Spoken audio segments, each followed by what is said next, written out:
Assalamualaikum warahmatullahi wabarakatuh. Alhamdulillahirabbil alamin wa bihi nasta'inu ala umuri dunya waddin. Shalatu wassalamu ala asrafil anbiya'i wal mursalin wa ala alihi wa sahbihi wa man tabi'ahum bi ihsani ila yaumiddin wa ba'd. Allahumma shalli ala Muhammad wa ala ali Muhammad. Bapak-bapak, ibu-ibu dan saudara-saudaraku, para ikhwas sekalian, sidang jamaah maghrib rahimakumullah. Mari senantiasa kita memanjatkan puji syukur atas segala nikmat yang Allah Tabaraka wa Ta'ala telah berikan kepada kita, terutama atas dua nikmat terbesar, yaitu nikmat Islam dan nikmat iman. Salam dan salawat juga senantiasa kita kirimkan kepada satu-satunya panutan ikutan kita, Nabiullah Rasulullah Muhammad sallallahu alaihi wasallam. Jamaah sekalian yang dimuliakan oleh Allah Subhanahu wa Ta'ala, insyaallah pada malam hari ini materi kita berhubungan dengan keadaan cuaca pada saat ini, musim hujan. Ya, ini ada hal-hal yang berkaitan dengan musim hujan yang perlu untuk kita ketahui. Ya, amalan-amalan, ya, sunnah, termasuk adab-adab ya ketika hujan. Ya, karena terkadang sebagian dari kita ya malah menghadapi hujan ini ya dengan berbagai macam sikap, ya, bahkan tidak sedikit yang kemudian mencela hujan. Bos ini sedih. Ya, apakah ini diperbolehkan? Insyaallah sebentar akan kita bahas. Nah, ya, banyak hal-hal yang berkaitan dengan hujan ini yang ternyata dituntunkan oleh Rasulullah SAW.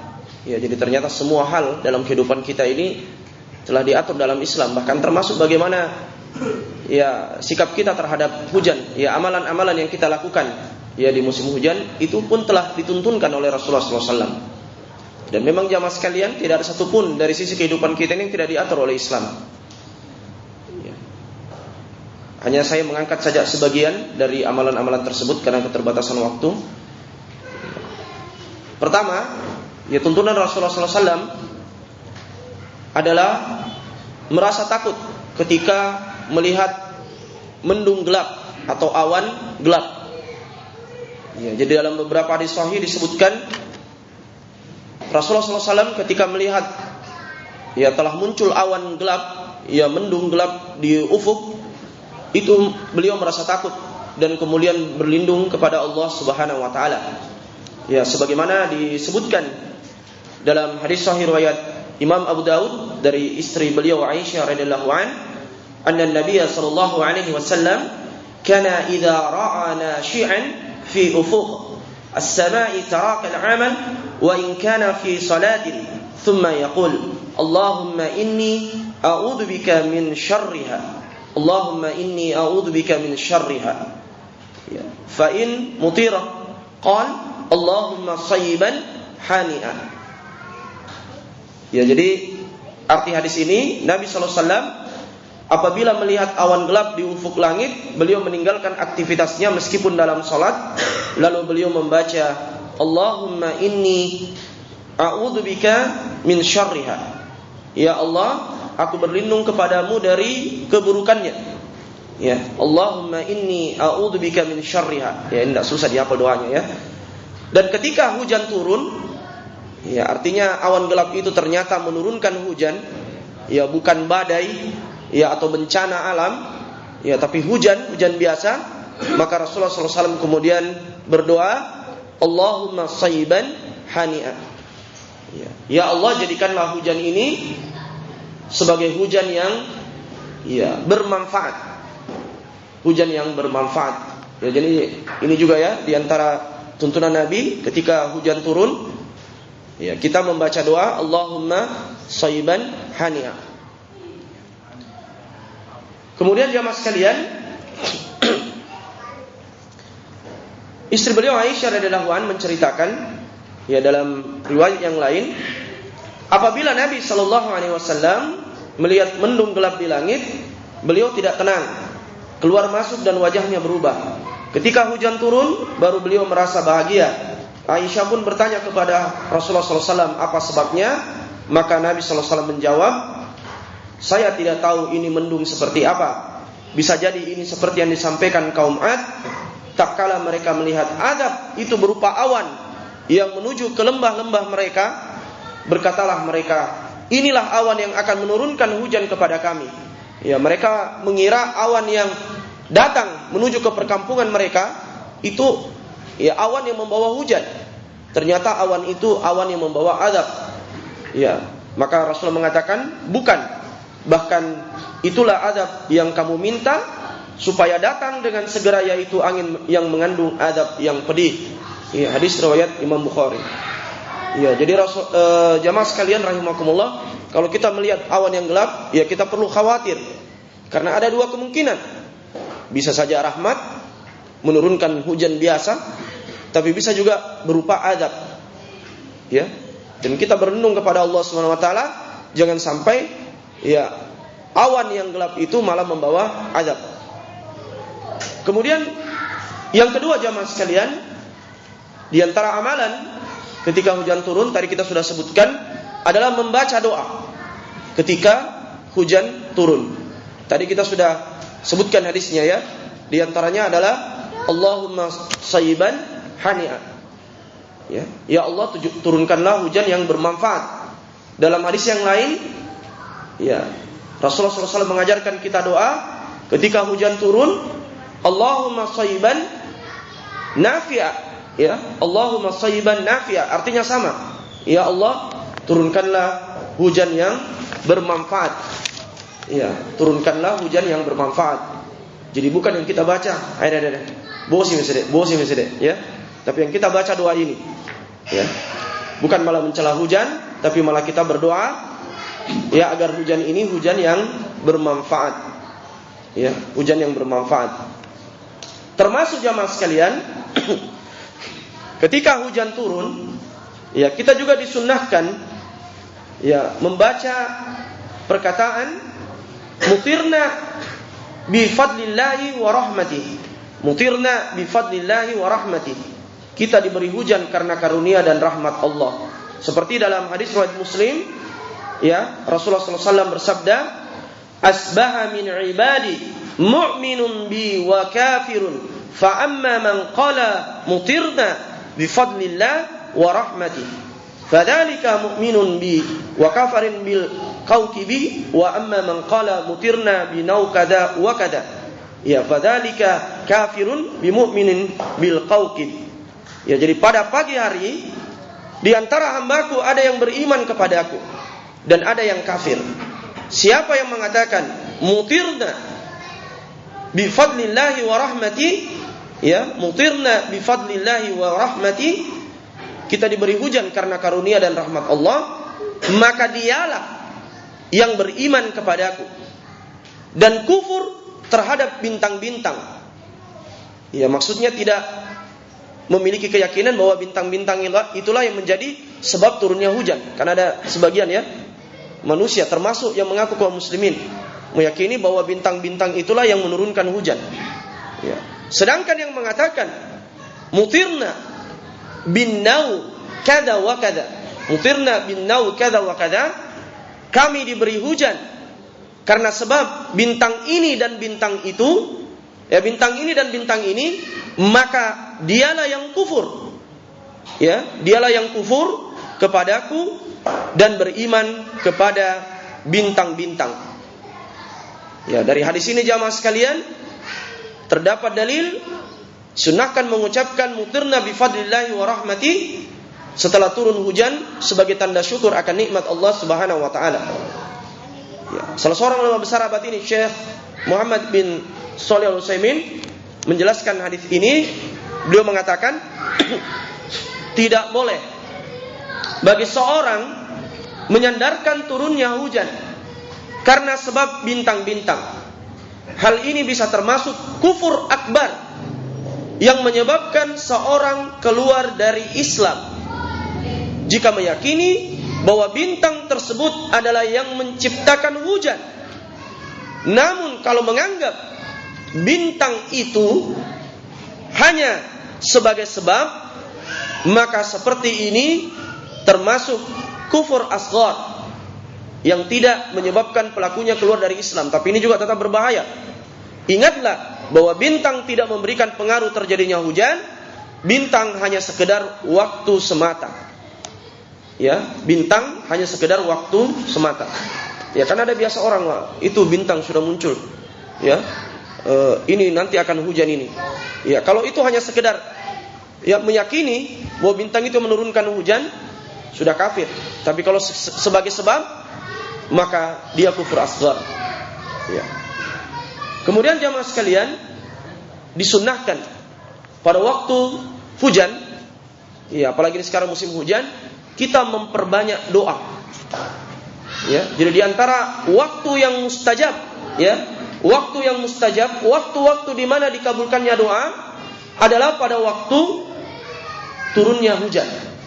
Ya, Imam Ibnu Qudamah Al-Maqdisi dalam kitab beliau Al-Muqni mengatakan dianjurkan untuk berdoa ketika turunnya hujan, sebagaimana diriwayatkan bahwa Nabi sallallahu alaihi wasallam pernah bersabda, "Utlubu istijabatad du'a inda thalathin." Carilah doa yang mustajab pada 3 keadaan. Yang pertama adalah indal tiqa'il juyush, bertemunya 2 pasukan, ini pada saat berjihad. Kemudian wa iqamatis shalah, menjelang salat dilaksanakan. Ya, ini antara azan dan iqamah. Ya, antara azan dan iqamah. Kemudian wa nuzuli ghaith, wa nuzulil ghaith, ketika turun hujan. Ya, ketika turun hujan. Nah, ini hadisnya sahih, riwayat Imam Syafi'i dan Imam Baihaqi.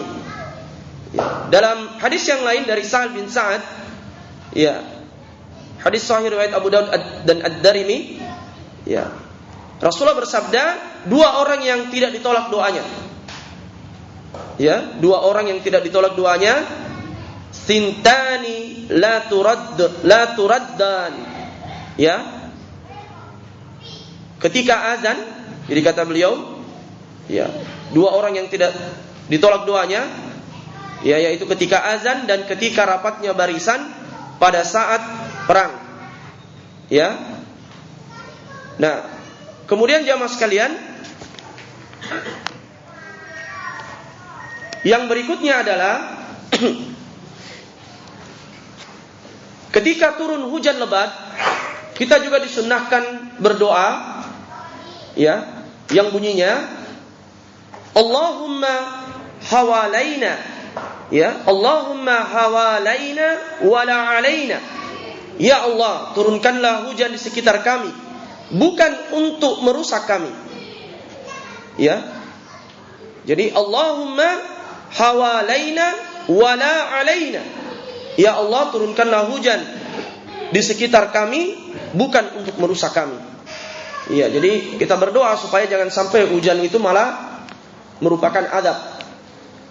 Kemudian yang berikutnya jamaah sekalian, amalan yang berikutnya ketika hujan adalah tabarruk. Ya, istilahnya itu ngalap berkah, mengambil berkah dari air hujan. Ya, sedikit masalah tabarruk. Ya, tabarruk adalah sesuatu yang dibolehkan dalam Islam, mengambil berkah. Ya, hanya dalam Islam ada 2 tabarruk.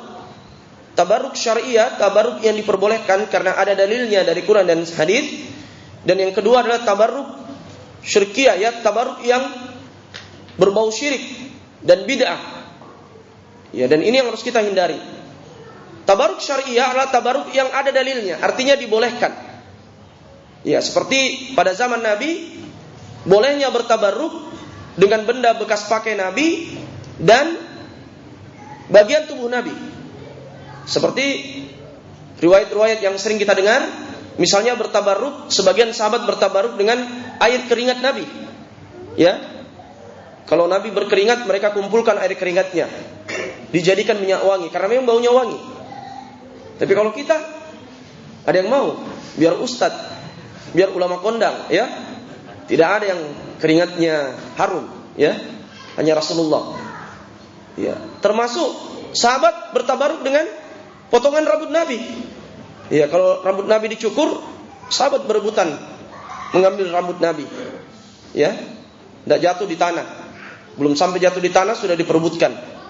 Ya, termasuk dengan ya air berkumur-kumur beliau. Seperti disebutkan beliau pernah berwudu, kemudian beliau latto, ya. Ya, dahaknya itu tidak sampai di tanah, diperebutkan oleh sahabat Nabi. Apakah ini syirik? Bukan. Dia diperbolehkan. Dan ini bukan bentuk kultus individu kepada Nabi. Ya. Tetapi ini tidak berlaku ketika Nabi sudah meninggal. Termasuk ini berlaku kepada sahabat-sahabat Nabi yang utama seperti Abu Bakar As-Siddiq, Umar, Ali, Utsman. Ya, tidak ada seorang pun sahabat yang bertabarruk ya dengan tubuh-tubuh sahabat. Ya, seperti yang mereka lakukan kepada Rasulullah. Ketika Rasulullah meninggal tidak ada yang bertabarruk dengan benda bekas pakai Nabi. Misalnya bertabarruk dengan bekas sisirnya Nabi, ya, bekas bajunya atau apa, tidak. Itu hanya berlaku ketika Nabi masih hidup. Maka disinilah jamaah sekalian, kita meluruskan praktek-praktek penyimpangan tabarruk ini yang dilakukan oleh kaum muslimin pada masa ini. Mereka bertabarruk dengan tubuh kiai-kiainya, ustadz-ustadznya, ulama-ulamanya. Ya, bahkan saya pernah dengar di Unhas ketika datang ulama-ulama Syiah, ya, mahasiswa Unhas yang ikut Syiah itu sampai mencium bekas tapak kaki ulama Syiah di Iran. Ini cerita mahasiswa yang anggota saya di sastra di Unhas. Ya, cium itu. Dan memang Syiah ini sangat kental dengan tabarruknya. Ya. Makanya kalau datang Julin Rahmat, ya, ini pernah disebut di koran. Saya juga dengar ceritanya, insyaallah sanadnya sahih, ya. Itu semua orang berlomba-lomba kasih botol aqua minta dibaca-bacai, ya, atau sekedar menyentuh badan daripada Julin Rahmat karena diyakini bahwa punya boleh bertabarruk di situ, ya. Ya. Bahkan ada ustadz mereka yang memerintahkan kepada murid-muridnya bertabarruk dengan air wudunya. Ya, sampai ketika ada muridnya yang menolak, "Kenapa mesti kami ambil air wudu kita?" Dia bilang, "Karena saya ini wali Allah, saya sudah punya posisi yang mulia di sisi Allah, jadi kamu harus bertabarruk dengan air wudu saya." Ya. Padahal ini tidak boleh.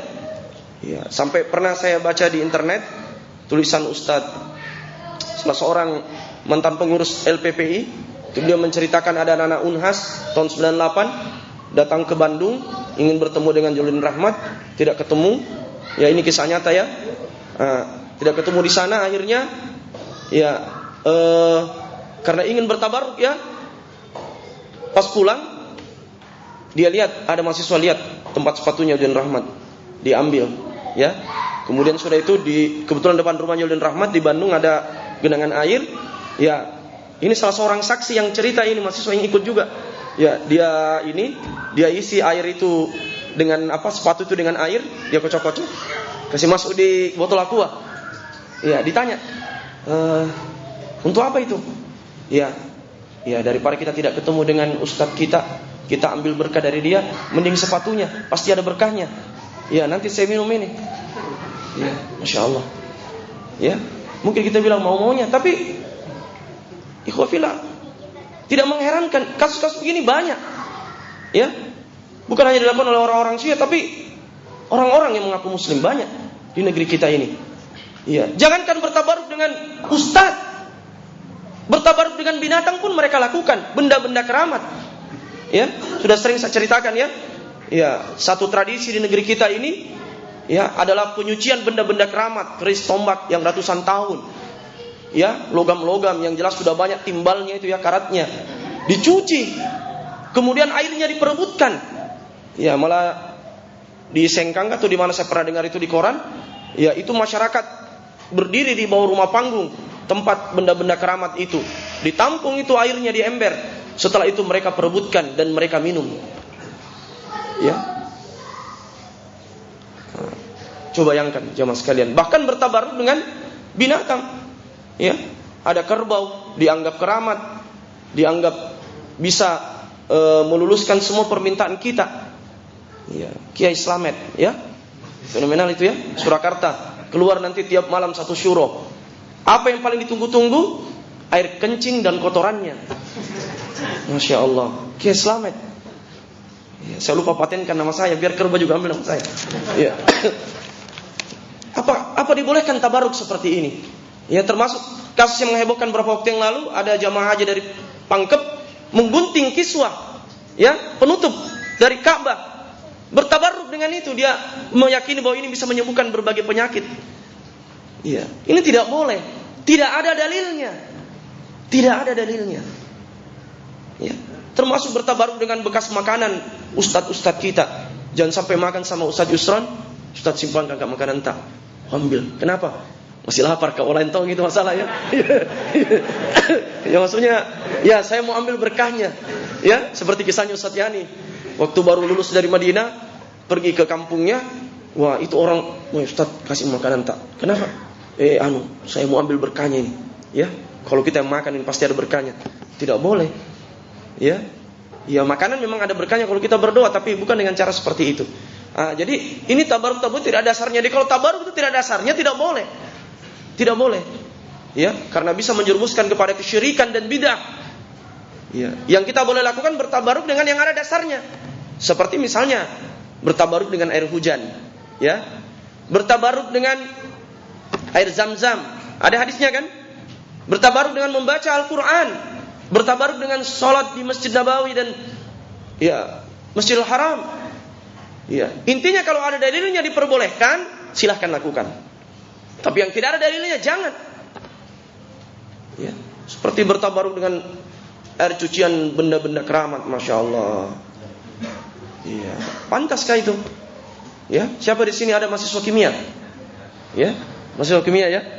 Coba bayangkan itu bagaimana kalau kira-kira ada parang 2 bulan tidak dicuci-cuci berkarat, berani nggak diminum itu? Anggap saja benda keramat ya. Tidak ada orang tidak berakal yang mau itu. Ya, tapi memang begitu kan masyarakat kita. Sampai ada kuburan tiba-tiba keluar air, ya langsung mereka rame-rame datang, ya ratusan orang tampung airnya di situ. Ya, sampai mungkin saya pernah cerita di sebuah kebun, ya tiba-tiba muncul air, ya tidak tahu dari mana, ya orang kemudian datang, wah ini air keramat ini, berlomba-lomba, ya tampung itu air. Tidak lama setelah itu, ketika sudah banyak orang datang, apa yang kalian lakukan? Ini ada sumber air keramat ini, tiba-tiba saja muncul air, ya semua orang ini ada berkahnya ini. Dia bilang, jangan, itu septic tank. Ternyata septic tank. Kira-kira bagaimana kalau kita juga ada di situ ya, sudah minum airnya itu dan ingat pada saat makan. Coba bayangkan ini jamaah sekalian. Ini masyarakat kita ini ya, aneh sekali ya. Seperti kasus yang kemarin menghebohkan itu di Pangkep itu ya, Sungai Anu katanya ya, ada berkahnya. Biar ustadz, saya dengar masyarakat, biar ustadz juga datang. Sehingga bagaimana masyarakat juga tidak datang? Itu ustadz datang tonji. Masya Allah ya.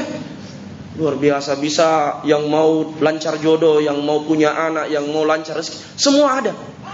Iya, padahal itu juga ceritanya tidak jelas. Ya, inilah bagaimana memang PR bagi kita ini meluruskan akidah masyarakat. Ya, ini jamaah sekalian. Nah, termasuk bertabaruk dengan air hujan. Ya. Di dalam Al-Qur'an surah Qaf ayat 9, Allah Subhanahu wa taala menyebutkan hujan sebagai sesuatu yang diberkahi. Wa nazzalna minas samai ma'an mubarakan. Kami turunkan dari langit air yang berkah. Ya. Fa'an batna bihi jannatin wa habbal hasid. Lalu kami tumbuhkan dengan air itu pohon-pohon dan biji-biji tanaman yang diketam. Ya, jadi dibolehkan. Dan jamaah sekalian, dalilnya dari hadis ya bahwa Rasulullah SAW pernah melakukannya. Sebagaimana riwayat dari Anas bin Malik, beliau pernah menceritakan, kami pernah kehujanan bersama Nabi SAW. Lalu Rasulullah menyingkap bajunya, membuka bajunya. Lalu beliau mengguyurkan badannya dengan hujan. Kami pun bertanya, wahai Rasulullah, mengapa anda melakukan yang demikian? Maka Nabi SAW menjawab, li'annahu hadithu ahdin bi Rabbih ta'ala. Karena hujan ini baru saja Allah ciptakan. Ya, Imam Nawawi menjelaskan dalam syarah Sahih Muslim, ya wa ma'nahu annal matara rahmatun wa hiya qaribatul ahdi bi khalqillah ta'ala laha fayutabbaraku biha. Makna hadis ini adalah hujan itu adalah rahmat. rahmat yang baru saja diciptakan oleh Allah Ta'ala. Karena itu Nabi SAW bertabaruk mengambil berkah darinya. Ya, jadi antara bentuk bertabaruk dengan air hujan adalah itu tadi, ya, membuka, menyiramkan badan, yang penting tidak kelihatan aurat.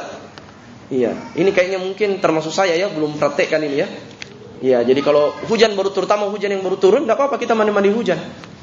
Iya, itu boleh. Ya, pernah saya dengar cerita dari ikhwan Stiba. Ya, waktu katanya hujan baru turun, ya, ada syekh yang lagi mengajar, itu langsung dia keluar mandi-mandi hujan. Ya, sampai mungkin dia mau bilang, oh mungkin karena di Saudi jarang hujan, jadi dia baru dapat hujan di sini ya. Walau ternyata saya hubungkan, oh ini ternyata sunnah itu. Ya, sunnah. Iya. Nah, yang penting tidak kelihatan auratnya. Nah, kemudian di antara bentuk ngalap berkah dengan hujan selain tadi, ya, seperti diperhatikan oleh sahabat Ibnu Abbas radhiyallahu anhuma. Sebutkan ketika hujan turun, Ibnu Abbas menyuruh pembantunya untuk mengeluarkan barang-barangnya agar terkena hujan. Ya, dari Ibnu Abi Mulaika, dari Ibnu Abbas, annahu kana idza amtaratis sama yaqulu ya jariyah akhriji sarji akhriji thiyabi wa yaqulu wa nazzalna minas samai ma'an mubarakah. Apabila hujan turun, beliau mengatakan, wahai jariyah, wahai pembantuku, keluarkanlah pelanaku, tempat kudaku. Ya, pelana ya. Juga bajuku. Lalu beliau membaca ayat, dan kami menurunkan dari langit air yang penuh barakah.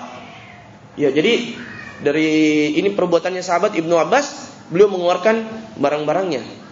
Ya, hanya nanti bisa diperjelas sama Ustaz Harman ini ya. Bagaimana ya? Jangan sampai nanti kasur juga dia kasih keluar ya. Iya, tidak kering-kering nanti ya. Ya. Kemudian dianjurkan berwudu dengan air hujan. Ya, dianjurkan berwudu dengan air hujan. Ya, di sini disebutkan oleh Imam Ibnu Qudamah dalam kitab Al-Mughni, dianjurkan untuk berwudu dari air hujan apabila airnya mengalir deras. Ya, ada hadisnya. Ya, hadis riwayat Muslim yang artinya apabila air mengalir di lembah, Nabi SAW mengatakan, keluarlah kalian bersama kami menuju air ini yang telah dijadikan oleh Allah sebagai alat untuk bersuci. Kemudian kami bersuci dengannya. Kemudian yang berikutnya, jangan mencela hujan. Ya, jangan mencela hujan. Ya, mari kita renungkan salah satu hadis Nabi SAW jamaah sekalian, hadis riwayat Imam Ahmad dan Imam Bukhari. Saya bacakan saja artinya karena kita batasan waktu. Sungguhnya ada seorang hamba yang berbicara dengan suatu perkataan yang mengandung ridha Allah yang tidak sempat dia pikirkan, namun Allah mengangkat derajatnya disebabkan perkataannya itu. Ya. Sebaliknya ada hamba yang berbicara dengan suatu perkataan yang membuat Allah murka dan tidak pernah dia pikirkan bahayanya, lalu dia dilemparkan ke dalam neraka Jahannam. Nah, termasuk perkataan yang membuat murka Allah adalah ketika kita mencela hujan.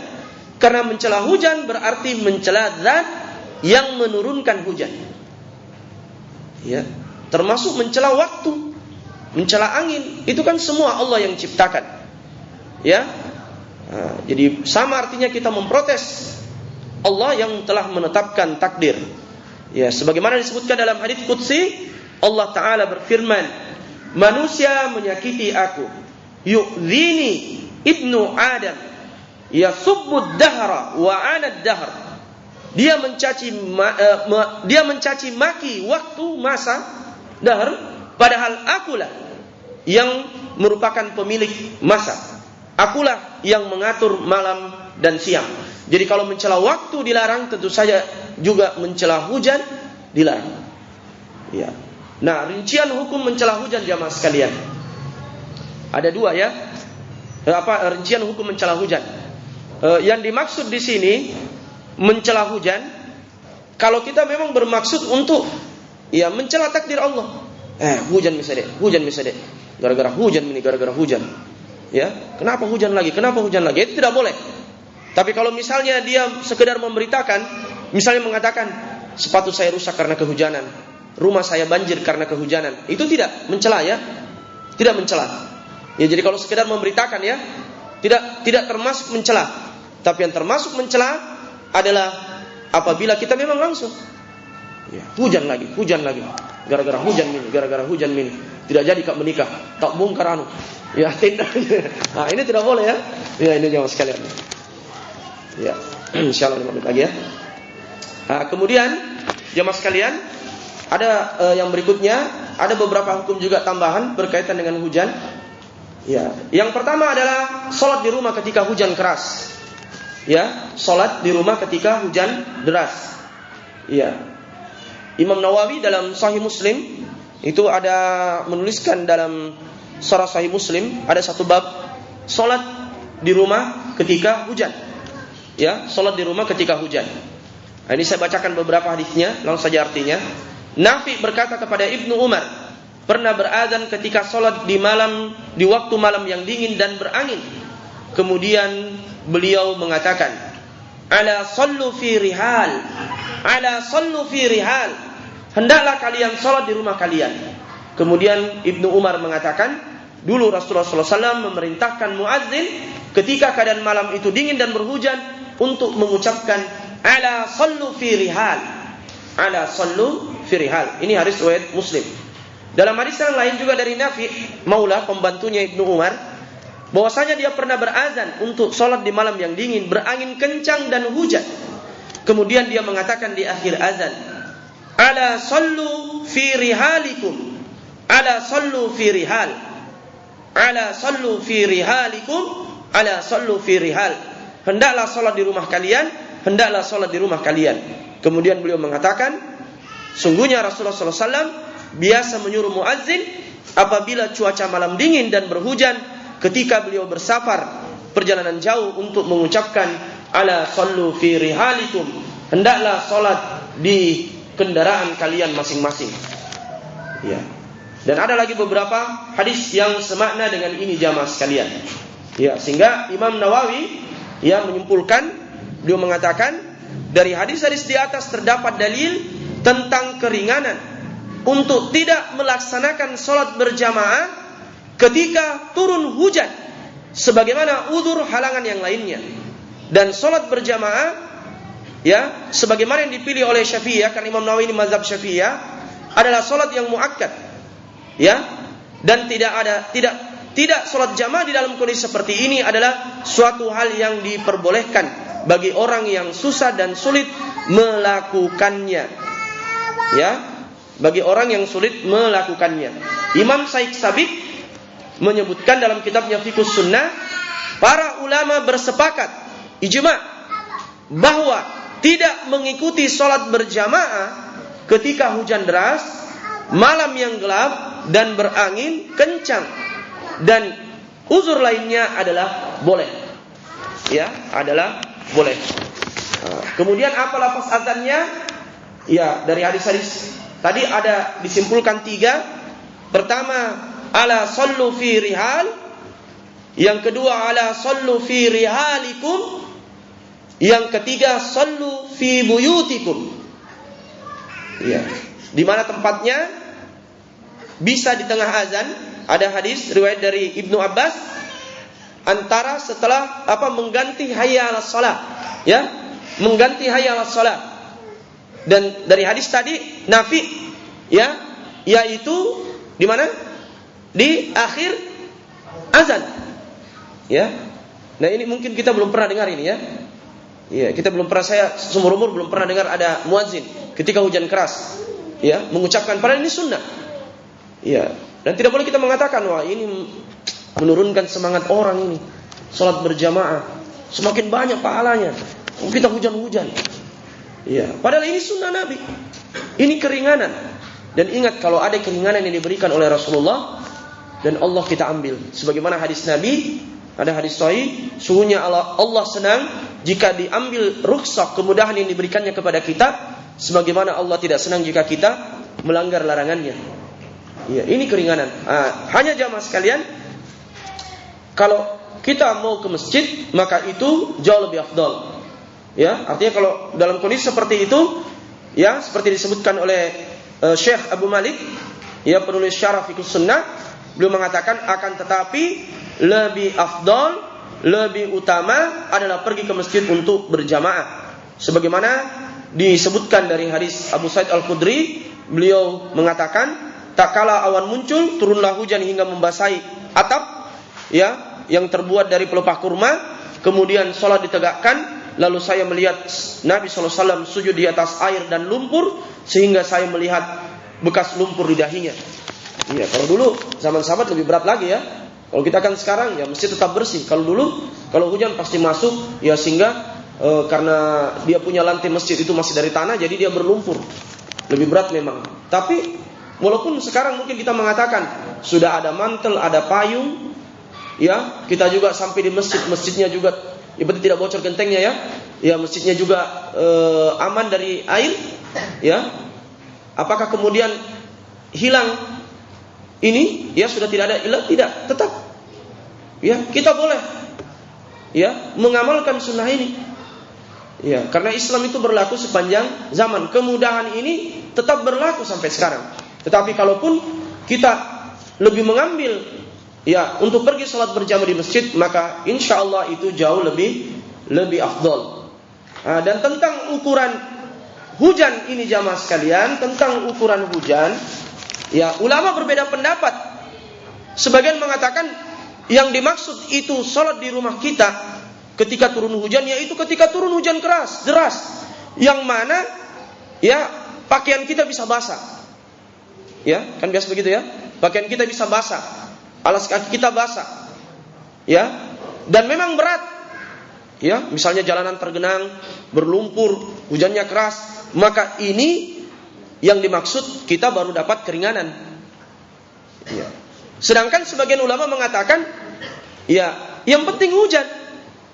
Ya, dan membasahi pakaian. Maksudnya walaupun hujan biasa tapi bisa basah pakaian, maka boleh. Ya, tetap juga. Ya. Jadi dua, tapi sebagian ulama mengatakan ya seperti Syekh Utsaimin, ya kalau hujan rintik-rintik ya tidak masuk hitungan lah, ya. Ya, masa hujan rintik-rintik. Hujan, enggak usah pergi deh. Ya. Ya, enggak usah pergi. Masa bisa pergi kampus, ya. Ya, sedangkan kalau pergi sholat tidak bisa. Jadi ini ketika memang berat, ya, terutama apalagi pada waktu malam. Jadi boleh jamaah sekalian, termasuk bagi muadzin ada sunnahnya mengucapkan tadi itu sallu fi rihalikum. Artinya memang ya lihat kondisi hujan sangat deras. Ya, jangan hujan rintik-rintik baru baca itu. Ya, memudah-mudahkan juga jamaah. Ya, ini jelas satu kemudahan yang boleh kita ambil. Dan terakhir, boleh menjamak sholat ketika hujan keras. Ya. Hadis-hadis yang ada menyebutkan maghrib isya. Ya, maghrib isya. Ya. Tetapi banyak ulama mengatakan bolehnya zuhur dan asar. Yang penting kondisinya memang hujan yang keras. Ya, hujannya keras. Ya, maka boleh. Tapi itu dilakukan di mana jamaah sekalian? Di mana kita menjamak salat itu? Ya, adalah ketika kita lakukan di masjid bersama imam. Jadi bukan di rumah. Walaupun sebagian juga ulama mengatakan di rumah, di jamak. Tetapi seperti fatwa Lajnah Daimah, ya, fatwa Majelis Ulama Saudi, ya, seperti ada pertanyaan, apa hukum menjamak salat di rumah ketika hujan atau cuaca dingin? Apabila kami adalah jamaah yang kami ketahui bahwa jamak hanya di masjid bukan di rumah. Maka dijawab oleh Majelis Fatwa Ulama Arab Saudi, Fatwa Lajnah Daimah, yang dibolehkan adalah para jamaah di masjid menjamak apabila mendapatkan sesuatu yang membolehkan untuk menjamak, misalnya hujan, untuk memperoleh pahala salat berjamaah dan untuk memberi kemudahan bagi banyak orang. Hal ini berdasarkan hadis yang sahih. Adapun menjamak dengan berjamaah di suatu rumah karena ada uzur yang telah disebutkan, maka tidak diperbolehkan. Tidak diperbolehkan. Walaupun ada sebagian juga ulama membolehkan, tapi insya Allah pendapat yang terkuat ini, bahwa menjamaknya itu adalah di masjid, jamak takdim. Misalnya begini, sekarang kita sementara sholat maghrib, kemudian hujan keras, ya, hujan keras, ya, hujan keras. Maka boleh di situ kita jamak. Artinya jamaknya maghrib dikerjakan, isya dikerjakan di maghrib. Ya, wallahu alam. Nah, termasuk gugurnya kewajiban sholat Jumat ketika hujan keras. gugurnya kewajiban sholat Jumat ketika hujan keras. Ya, seperti dari Ibnu Abbas, ya, jamaah sekalian, yang tadi kita disebutkan ya, ketika beliau mengatakan kepada muazzin, apabila engkau mengucapkan asyhadu an la ilaha illallah, asyhadu anna Muhammadar Rasulullah, maka janganlah engkau ucapkan hayya 'alas shalah, tetapi ucapkanlah sallu fi buyutikum. Ya, lalu orang yang meriwayatkan itu Nafi mengatakan seakan-akan manusia mengingkari perkataan Ibnu Abbas tersebut. Lalu Ibnu Abbas mengatakan, apakah kalian merasa heran dengan hal itu? Sungguh orang yang lebih baik dariku telah melakukan seperti ini. Sesungguhnya salat Jumat adalah satu kewajiban, namun aku tidak suka jika kalian merasa susah, berat jika harus berjalan di tanah yang penuh lumpur. Imam Nawawi dalam Syarah Sahih Muslim mengatakan, dalam hadis ini terdapat dalil mengenai gugurnya kewajiban salat Jumat karena udzur, halangan, hujan dan semacamnya, dan inilah pendapat mazhab kami Syafi'iyah, ya, dan mazhab lainnya, ya, dan yang menyelisih pendapat ini adalah Imam Malik. Ya, jadi Imam Malik berbeda, tetapi Imam Nawawi, ulama bermazhab Syafi'i dan yang lainnya mengatakan boleh. Ya, jadi boleh jamaah sekalian. Tapi sekali lagi ukuran hujannya dulu. Ya, kalau memang hujan keras dan sebagainya, maka gugur kewajiban, ya, kita sholat zuhur di rumah. Wallahu a'lam. Ya, mungkin untuk lebih jelasnya nanti bisa ditanya kepada yang ahlinya. Inilah beberapa amalan-amalan jamaah sekalian yang berkaitan dengan musim hujan. Mudah-mudahan bisa kita amalkan. Ya, intinya hujan itulah merupakan rahmat. Ya, bukan merupakan satu hal yang harus kita cela. Ya, maka mari kita mengumpulkan berlomba-lomba, ya, mengumpulkan pahala dengan mengamalkan sunnah-sunnah yang berkaitan dengan musim hujan ini. Ya, yang pertama tadi memperbanyak doa, ya, di musim hujan ini, ya, kemudian berdoa, ya, pada saat hujan turun dengan doa-doa yang disyariatkan, ya, kemudian bertabarruk, ya, dengan air hujan, ya, kemudian juga hendaknya kita jamaah sekalian yang tadi disebutkan, ya, ada beberapa hukum-hukum, ya, bolehnya sholat kalau memang hujan sangat keras, dan bolehnya menjamak sholat, ya, dan beberapa amalan-amalan yang lain.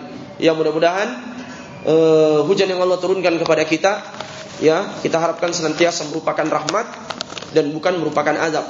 Ya, jadi kita juga banyak-banyak berdoa agar hujan tersebut adalah merupakan rahmat dan jangan sampai hujan itu dijadikan Allah Subhanahu wa taala sebagai azab. Mudah-mudahan ada manfaatnya. Subhanakallahumma wa bihamdik, asyhadu an la ilaha illa anta wa nastaghfiruka wa atubu ilaik. Assalamualaikum warahmatullahi wabarakatuh. Ya.